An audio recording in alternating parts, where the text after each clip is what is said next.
Welcome back everyone to Tactics Imperivm. I am Gianluca Lia, and obviously as always a special mention to Serie A Spotlight who powers this podcast. Tactics Imperivm, your place where we do not just talk about football but we also study it. And today we dive into Inter against Napoli, a match that obviously didn't crown a winner but told us a lot about where are the two teams right now. Inter could have gone 7 points clear, but I think instead we got something very different than maybe expected. So let's pick up on that scenario. So, if Inter had won, Napoli would have fallen 7 points behind. Maybe not a decisive gap at this stage of the season, but certainly, at least in my opinion, a very difficult one to close. And this Napoli, injured, tired, emotionally drained after scraping a comeback draw against Verona, for them this match wasn't about winning, it was about survival. But here's the twist. Antonio Conte, he didn't show up to survive in this match. From the first minutes, Napoli went man to man and pressed very aggressively. No fear, the backline accepted 1v1 battles against Marcus Thuram and Lautaro Martinez at the back. 3 Napoli forwards pressed Inter's back 3. Yes, that left them short in midfield, but Antonio Conte wasn't scared and didn't really care about that at all. Picture this in your mind. At some point Beukama stepped high, Lobotka chased Calhanoglu everywhere, McTominay dogged Barella like it was personal, and Napoli trusted their centre backs to win duels, especially against Lautaro. And I feel that they were right, because Inter captain Lautaro didn't win one meaningful duel all match, and Thuram started well, but then disappeared with time. I would ask you, would you take that risk if you were Antonio Conte? Leave yourself exposed just to make a point? I leave that up to you. On the other hand, Inter responded differently. They did not hunt high immediately, they set up in their mid-block, waited for Napoli players to receive with their backs to goal, and then, that was the trigger, they swarmed. This aggressive wave of pressure created chaos, and from winning the ball high, as you all know, Inter found the Marco 1-0. And honestly, at least in my opinion, at that point, it felt like Inter were ready to kill the game.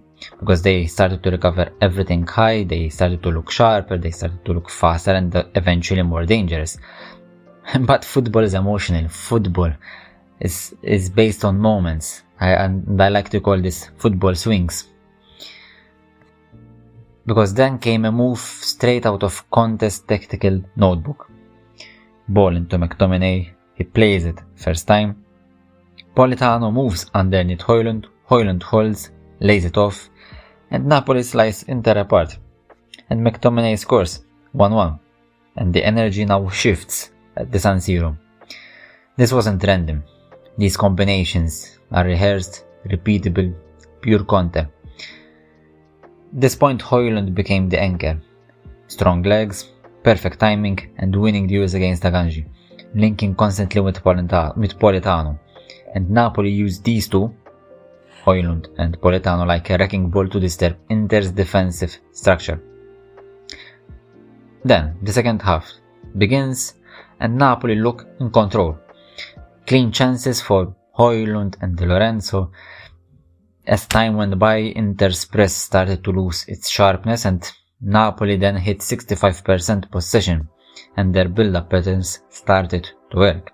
Eventually they became a more flowing team on the ball. Napoli loved building from the right and then switching diagonally to McTominay.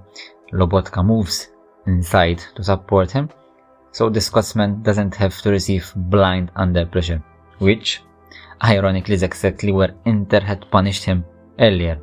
And now the rhythm started to change at the San Siro, and for a moment it genuinely felt like Napoli were the better team on the pitch. But as I spoke before, the football swings, and then one substitution changed the rhythm of the game. because Mkhitaryan stepped in and suddenly Inter started to breathe better. They moved better, they started to think better. With him on, Inter kept the ball longer and Napoli were starting to get pushed deeper until that run, the deep intelligent movement from the Armenian player that forced the penalty. Inter regained the lead, and maybe at this moment you are thinking it's game over. But no, and that's the beauty of the calcio, no?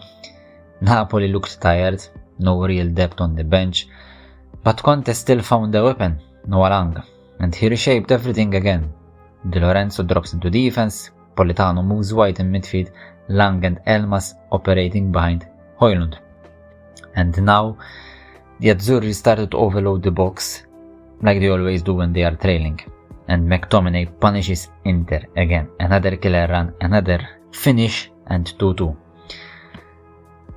Inter's defending inside their own box, I think it was passive, soft, not good enough for a team that wants to dominate big matches and eventually that wants to win the Serie A title. In the final 10 minutes, Kivu throws in Esposito and Bonni to try to regain the lead and take the 3 points. And suddenly Inter wake up again. Juan Jesus gets booked, Bonni pulls Politano and Mkhitaryan hits the post. But in the end, a draw suits both, at least in my opinion. And with this result, with this 2-2, with this 4-goal thrilling draw, Inter stay top, Napoli stay alive in the title fight, and especially considered how damaged they arrived to this match, I think this feels like a mini victory for the Azzurri as well. So, my verdicts about the two teams as we come to an end for this analysis. Inter, they lacked Lautaro, I think he lost every duel and the team couldn't really build on him. Great pressing early in the match. Mkhitaryan changed the game, but their box defending remains worrying, and it has been a constant concern this season. And the right side may be a little timid when it comes to possession. On the other hand, Napoli, courageous, reflecting Antonio Conte's personality, tactical clarity, relied heavily on Højlund's strength and McTominay's late runs, as it has been the case in recent matches, especially since Højlund took over as the chief forward in the absence of Romelu Lukaku. Antonio Conte's pre-planned patterns worked, and mental resilience after the Verona disaster. And for me, this means that this Napoli is still pretty much in the Scudetto conversation. Now, I pass you the ball and I want to know your take. Did Napoli earn this draw, or did Inter throw it away?